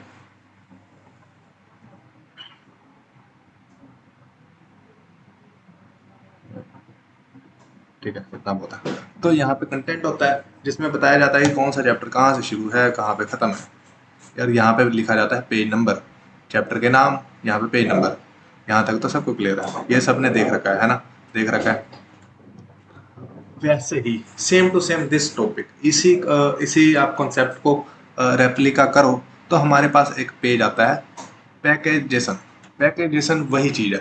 पैकेज जेसन में होती है डिटेल्स, डिस्क्रिप्शन, डाटा, नेम क्या है हमारे मॉड्यूल का, हमारे प्रोजेक्ट का, वर्जन कौन सा चल रहा है, डिस्क्रिप्शन क्या है, लाइसेंस है कि नहीं है, ठीक है, ऑथर कौन सा है, टाइप कौन सा यूज कर रहे हैं हम जेएस में, ठीक है। कॉमन जेएस थोड़ी सी अब पुराना टाइप है, ठीक है, जेएस का। अब हम यूज करते हैं, वो करते हैं मॉड्यूल या मॉड्यूल, ठीक है। बट उससे भी वर्क हो जाए, ऐसा नहीं है कि वो वर्क नहीं करता, वो भी वर्क करता है आजकल, ठीक है। दोनों में फ़र्क क्या है मैं बता दूँ, इम्पोर्ट एक्सपोर्ट का ही फ़र्क है, ज़्यादा फ़र्क नहीं है उन दोनों में, ठीक है। सिंटैक्स थोड़ा सा चेंज कर दिया गया है, हम पहले लिखते थे इम्पोर्ट एक्सियोस फ्रॉम एक्सियोस, अब ये करते हैं, पहले करते थे इम्पोर्ट नहीं, पहले करते थे const Axios require from Axios, something like that. Use करेंगे तब पता लग जाएगा, ठीक है। तो ये एक काइंड ऑफ डिस्क्रिप्शन है, इसके अंदर हर चीज लिखी जाती है। अगर मैं सपोज करूँ कि इसमें कोई एक्सियोस ही डालूंगा, npm इंस्टॉल एक्सियोस, किसी भी लाइब्रेरी को इंस्टॉल करने के लिए अपने प्रोजेक्ट में सबसे पहले आपको दो चीजों का ध्यान रखना है। वो दो चीजें कौन सी हैं? सबसे पहले तो आपको अपने project repository, project folder, project की रूट फाइल में होना पड़ेगा, ठीक है। अभी मैं बैकएंड में हूँ, ठीक है, बैकएंड ये रहा मेरा। बैकएंड के अंदर कहाँ पे? बैकएंड के अंदर हमारा जो फर्स्ट फोल्डर है उसके अंदर आप यहाँ से राइट क्लिक करके भी खोल सकते हैं, कोई रोक नहीं रहा आपको, ठीक है, यहाँ पे खुल जाएगा। या फिर आप चेंज डायरेक्टरी, ठीक है, सीडी का मतलब होता है चेंज डायरेक्टरी। और यहाँ पे अगर आप बैकएंड में हो तो आपने चिल्ड्रन के पास जाना है, ठीक है। तो आप ऊपर से नीचे की ओर आ रहे हो, ठीक है, पेरेंट टू चिल्ड्रन आ रहे हो। तो यहाँ पे क्या होता है कि हम नेस्टिंग कर रहे हैं, तो हमें सिर्फ नेम लिखना पड़ता है, ठीक है। अब बैकएंड में है, आगे जाना है, आगे किधर जाना है? फर्स्ट जाना है, फर्स्ट फोल्डर के अंदर, तो हमने सिर्फ फर्स्ट लिखना है और वो फर्स्ट के अंदर आ जाएगा, ठीक है। सपोज करो कि हमने वापस जाना है, ठीक है, हम फर्स्ट के अंदर नहीं आना चाहते, हम दोबारा चाहते हैं कि हम बैकएंड में चले जाएं, तो सिर्फ दो बार डॉट लगाने हैं, सीडी चेंज डायरेक्टरी यहाँ पे, वापस रूट लेवल पे, तो पीछे आ गया। एक बार और लगाएंगे तो फिर नोवा में चले जाएंगे, ठीक है। ऐसे हम अंदर बाहर राउट करते हैं, ठीक है, लिंक राउट ही कह सकते हैं या चलते हैं। ये होता है हमारा, थोड़े से कमांड लिनक्स के, विंडो के और लिनक्स के मैच करते हैं। वैसे तो बहुत सारे कमांड्स ऐसे हैं जो लिनक्स के एग्जिस्ट नहीं करते विंडो के, तो ये दो दो तीन कमांड्स होती है जो मैच करते हैं। हमने अब कहाँ जाना था? एक और चीज़ बताता हूँ। सपोज करो आपने सी डी लिखा और आपको पता ही नहीं है कि आपने कौन से फोल्डर में जाना है, आपको नाम ही नहीं आता, तो आपने टैब दबाना है, तो जितने ऑप्शंस होते हैं ना, सारे ऑप्शंस आ जाते हैं, ठीक है। अभी तो एक ही ऑप्शन है, इसलिए टैब वर्क नहीं कर रहा है, टैब दबाने पे अलग अलग ऑप्शन आते हैं, ठीक है, इसलिए ऑप्शन नहीं आ रहा। आपने आधा लिख दिया, आपको बाकी के स्पेलिंग नहीं आते, तो आप टैब दबाओ तो आ जाएगा, क्योंकि ये मैंने स्पेलिंग गलत लिखे हैं। तो अगर आप टैब दबाओगे तो ऑटो फिल हो जाता है, आगे पैकेट के अंदर आगे। अब फोल्डर में आने के बाद दूसरा स्टेप है कि आपको अपनी लाइब्रेरी इंस्टॉल करने के लिए लाइब्रेरी का नाम पता होना चाहिए। लाइब्रेरी का नाम आपको कहाँ से पता लगेगा? लाइब्रेरी का नाम आपको पता लग जाएगा npm पैकेज से। यहाँ पे गए, ये है हमारे पास लाइब्रेरी का नाम एक्सप्रेस, और ये हमारे पास कमांड है, इसे ही यूज कर लेते हैं अभी के लिए, ठीक है, npm इंस्टॉल एक्सप्रेस, ठीक है, ये शॉर्ट फॉर्म है। वैसे तो हम npm इंस्टॉल एक्सप्रेस ये भी लिख सकते हैं, ओके। इसके अलावा हम npm इंस्टॉल आई भी से भी काम हो, आई का मतलब इंस्टॉल ही होता है, तो इससे भी हमारी डिपेंडेंसी डाउनलोड हो जाएगी। डिपेंडेंसी मतलब एक्सप्रेस का एक जो कोड लिखा हुआ है, मॉड्यूल है, वो इंस्टॉल हो जाएगा हमारे कोड में, ठीक है। और जब भी कोई कोड लिखा जाता है ना, यहाँ पे ना एक और फाइल बनाता हूँ, अब ठीक है। तो बैकएंड के अंदर हमारे पास एक फर्स्ट प्रोजेक्ट है जिसके अंदर index.js हमारी मेन फाइल है, ठीक है। और ये हमारे पास था packer.json। packer.json के अंदर क्या होता है? हमारे पास मेन कंटेंट होता है, ठीक है, फाइल का, कि जहाँ पे सारी डिस्क्रिप्शन लिखी होती है कि हमने फाइल में क्या क्या यूज़ किया और क्या क्या चल रहा है, हमारा डाटा होता है। और यहाँ पे एक डाटा और ऐड हो गया, वो क्या ऐड हुआ? डिपेंडेंसी, ठीक है। हमने कौन सी डिपेंडेंसी यूज़ की? अभी इंस्टॉल की कह सकते, यूज़ तो अभी नहीं की, एक्सप्रेस डाउनलोड किया, कौन सा वर्जन इसका डाउनलोड किया, 5.1.1, और यहाँ पे कौन सा चल रहा है, 5.1.1। आप इसका पुराना वर्जन भी डाउनलोड कर सकते हो, इसके डॉक्स में जाके आपको पता लग जाएगा कि हाँ पुराना वर्जन कैसे डाउनलोड करना है। इसके अलावा हमारे पास ऑप्शन होता है कि अगर आपने कोई पुराना वर्जन डाउनलोड करना है तो यहाँ पे आने के बाद आपको वो वर्जन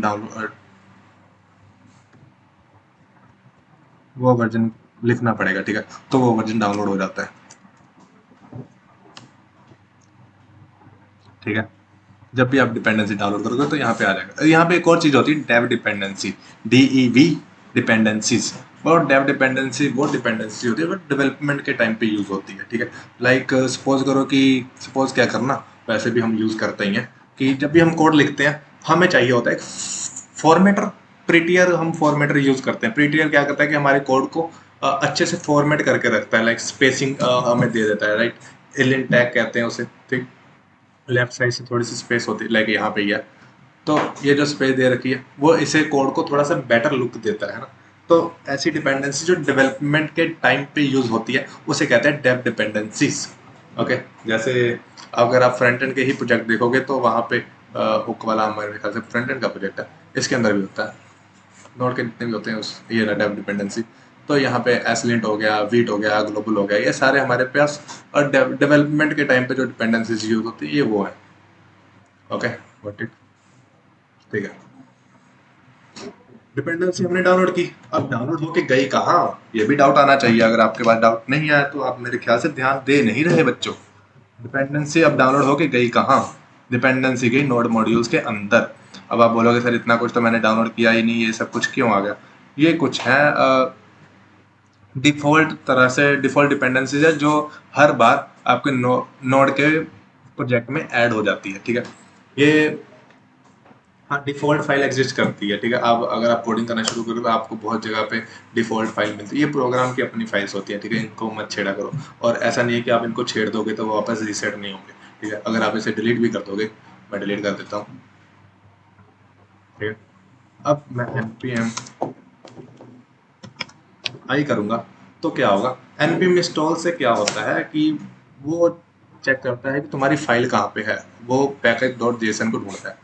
जब भी आप किसी प्रोजेक्ट के अंदर जाके npm इंस्टॉल करोगे तो वो उस प्रोजेक्ट के अंदर फर्स्ट के अंदर है ना, फर्स्ट के अंदर एक फाइल ढूंढेगा, पैकेज जेसन, ठीक है। पैकेज जेसन में जाएगा, वो सबसे पहले चेक करेगा डिपेंडेंसीज।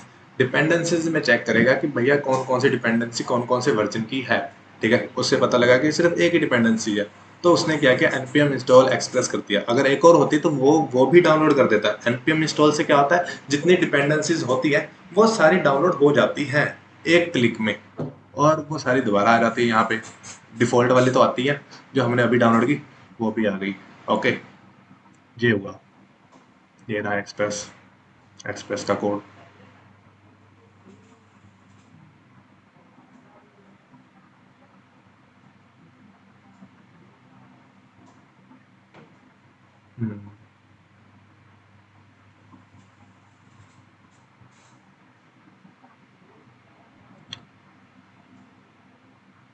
एक पैकेज ही है, कुछ नहीं है। और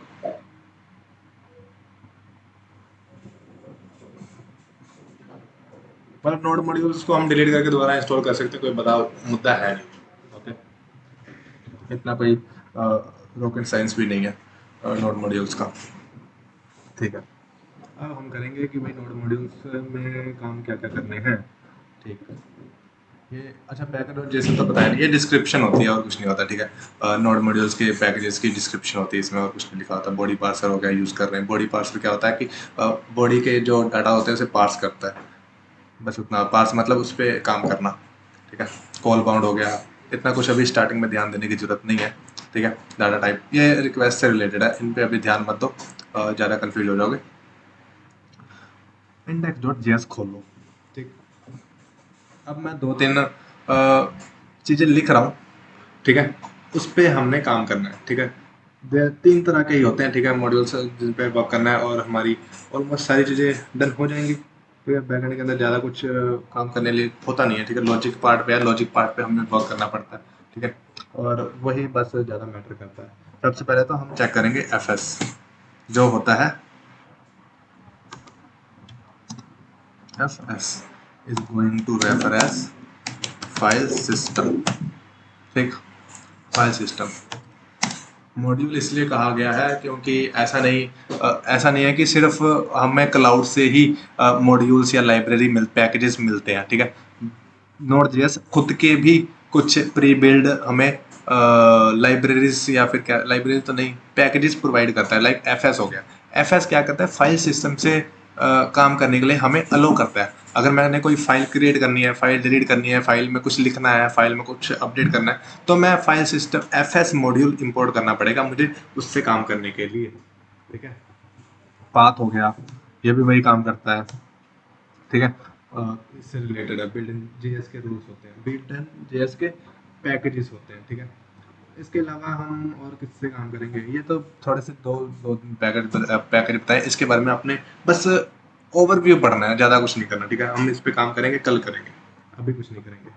अभी के लिए जितना जो अभी डिस्क्रिप्शन, कहानी पढ़ी, डाटा सुना, उतना बहुत है, ज़्यादा खजल हो जाएंगे नहीं, तो अभी हमारे पास टाइम है।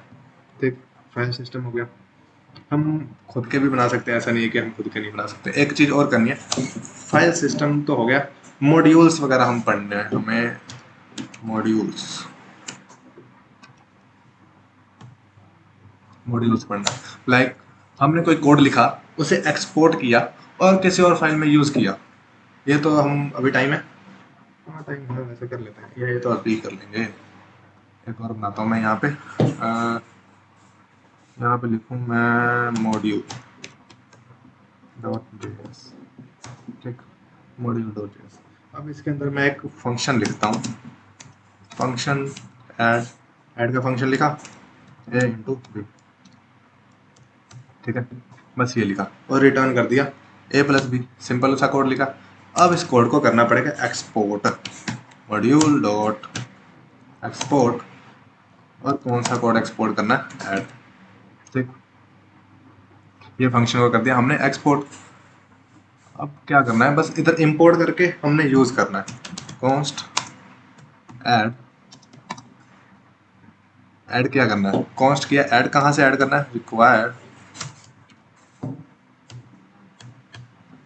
मॉड्यूल,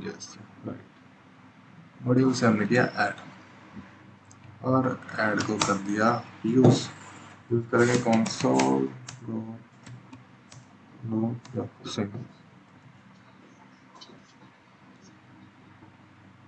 इतना वैसे वो खुद समझ जाता है, लिख भी सकते हो, कोई प्रॉब्लम क्रिएट खड़ी करेगा नहीं, बस एड्रेस देना था उसे, ऐसा कर लो। नोट, क्या नाम था इसका, इंडेक्स। तो ये हमने फाइल कोड लिखा, किसी और फाइल में इंपोर्ट किया और उसे यूज कर लिया। ठीक है, सिंपल इतना सा काम किया और कुछ नहीं किया। इसके अलावा हमारे पास और भी चीज़ें होती हैं, लाइक कॉमन जेएस और मॉड्यूल जेएस के बारे में तुम्हें बताना था। ठीक है, दोनों अलग अलग तरीके से काम करते हैं, है क्या। कॉमन जेएस एक पहले फॉर्मेट होता है, फॉर्मेट तो नहीं कह सकते इसे, काइंड ऑफ सिंटैक्स कह सकते हो तुम लोग, सिंटैक्स काम करने का तरीका कह सकते हो। ठीक है, कैसे काम करना करना है, ठीक है, मॉड्यूल्स को कैसे इंपोर्ट करना है, कैसे एक्सपोर्ट करना है, ये बस इस चीज़ की हमें तरीके बताता है। ठीक है, वेज देता है कि एक्सपोर्ट कैसे करना है, ठीक है, इसका हमें एक तरीका बताया, इंपोर्ट कैसे करना है इसका तरीका बताया। ठीक है, अभी हमने क्या किया, हमने इंपोर्ट कैसे किया, ये तरीके से इंपोर्ट किया। ठीक है, ध्यान देना, हमने एक वेरिएबल बनाया ऐड, ठीक है, जिसमें हमने क्या किया, हमने इंपोर्ट किया जो कि module dot G S export कर रहा है, मॉड्यूल डॉट जे एस क्या एक्सपोर्ट कर रहा है, एक फंक्शन ही तो एक्सपोर्ट कर रहा है ऐड नाम से। ठीक है, और इसे इंपोर्ट किया और यूज़ किया, सिंपल। ये कौन से वाले टाइप से हो रहा है, ये हो रहा है कॉमन जी एस टाइप से। अगर यही चीज़ मैं सेम चीज़ मॉड्यूल से करके दिखाऊं, ई एस मॉड्यूल कहते हैं इसे, ई एस मॉड्यूल। ठीक है, तो इससे कैसे होगा, इससे पहले तो एक्सपोर्ट वाला काम चेंज हो जाएगा। ठीक है, ऐसे तो एक्सपोर्ट होगा नहीं, एक्सपोर्ट करने के लिए सिंपल एक्सपोर्ट ऐड, ओके, और इंपोर्ट करने के लिए import add from module JS, और इसे किया रन, और ये आ गया एरर। ये क्या आया एरर, एक और चीज एरर पढ़ने बहुत जरूरी है। The requested module JS does not provide an export name default. Okay, तो भाई ऐसा है ना, जब भी आप कोई फाइल बनाओगे, फाइल काइंड ऑफ उसमें बहुत सारे फंक्शंस लिखोगे है ना। एक फाइल में मल्टीपल फंक्शन एग्जिस्ट कर सकते हैं कि नहीं कर सकते, यस और नो? यस, तो हम लोग नहीं बोलोगे? अरे कर सकते हैं कि नहीं कर सकते, एक फाइल में मल्टीपल फंक्शन एग्जिस्ट कर सकते हैं। बिल्कुल। अब मैंने यहाँ पे एक फाइल इंपोर्ट की है, तो उसे बताना पड़ेगा कि भाई मैंने एक कौन से फंक्शन को इंपोर्ट किया, ठीक है। और एक फाइल डिफॉल्टली, अगर किसी को कोई फाइल एक फाइल का ना, जैसे एक फाइल का नेम होता है, वैसे ही उस फाइल का एक डिफॉल्टली एक्सपोर्ट भी होता है, ठीक है। इस फाइल से ये तो निकलता ही है, ठीक है। उसको हमने लिखना पड़ता है, वो लिखना पड़ता है, ठीक है, वो वैसे नहीं होता। और वो लिखेंगे कैसे? डिफॉल्टली एक्सपोर्ट कर देते हैं, कुछ नहीं करता है। Export default.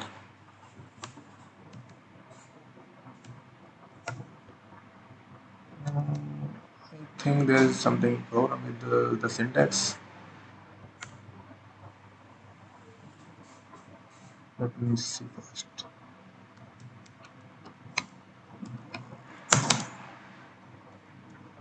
एक्सपोर्ट डिफॉल्ट या यहाँ पे तो वर्क करता ही है। इसका एक और सिंटैक्स होता है।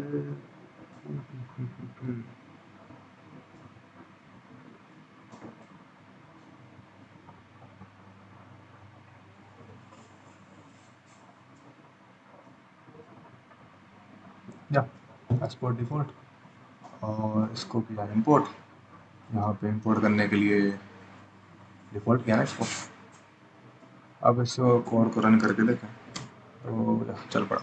और अगर हम बिना डिफॉल्ट के एक्सपोर्ट करते हैं तो क्या होता है, तो एरर आता है। बट इसको भी ठीक करने का तरीका होता है हमारे पास कि हम इसको डिस्ट्रक्ट कर देते हैं। डिस्ट्रक्शनिंग करवाई थी मैंने कल, तो या तो ऐसे भी वर्क करता है। This is how we can use modules और कॉमन जेएस। मॉड्यूल्स को थोड़ा सा न्यूली वैसे ये सपोर्ट करने लगा है। पहले कॉमन जेएस यूज होता था, अब मॉड्यूल यूज होने लगा है।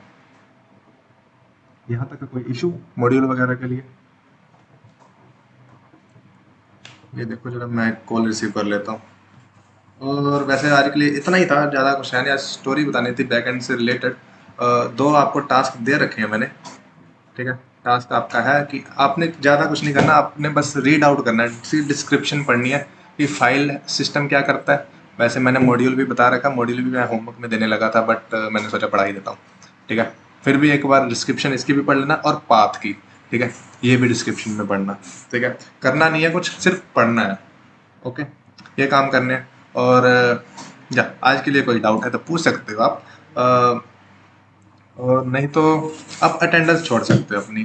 प्लीज़ अपनी अटेंडेंस मार्क कर देना। मेरे ख्याल से लास्ट टाइम किसी ने, एक बच्चे ने अटेंडेंस मार्क नहीं की थी, तो मैं रह गया उसका, या फिर वो किसी और बैच का था। पूजा सैनी थी मेरे ख्याल से, वो क्लास में आई थी, उसने मार्क नहीं की अटेंडेंस। हाँ जी, क्लास लगी है ना। हाँ जी, मैं करने ही वाला था, बस फ़ोन उठाने वाला था, बट मैंने सोचा पहले क्लास दे दी। कहाँ पे था मैं? हाँ, तो प्लीज़ अपनी अटेंडेंस मार्क कर दें। और आपका कोई भी कोई डाउट है, कोई लॉजिक से रिलेटेड, कोर्स से रिलेटेड, या फिर किसी भी चीज़ से रिलेटेड, आप प्लीज़ पूछ सकते हैं मुझसे।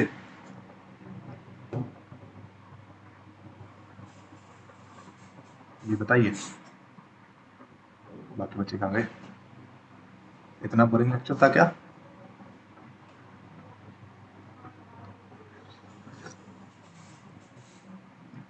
फाइल सिस्टम पढ़ना है आपने, फाइल सिस्टम ग्रुप में मैं भेज देता हूँ। फाइल सिस्टम पढ़ना है, इसके अलावा पाथ पढ़ना है। फाइल सिस्टम, पाथ और मॉड्यूल्स, देखिएगा, ठीक। अंकुश कोई डाउट है? मनदीप, रिएक्ट का कल लगेगा कल।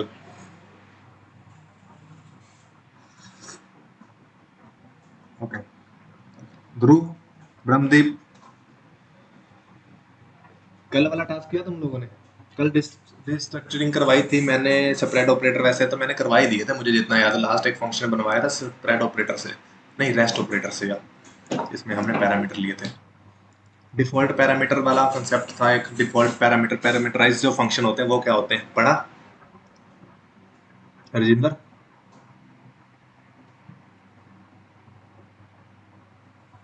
रजिंदर जी, अरे बात तो करिए। आना, हो गया कल वाला काम?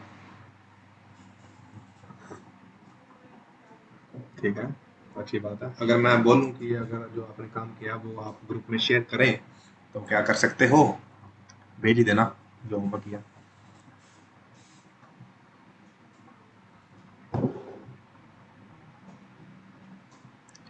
ठीक है बच्चों, तो फिर आज की क्लास में बस इतना ही था।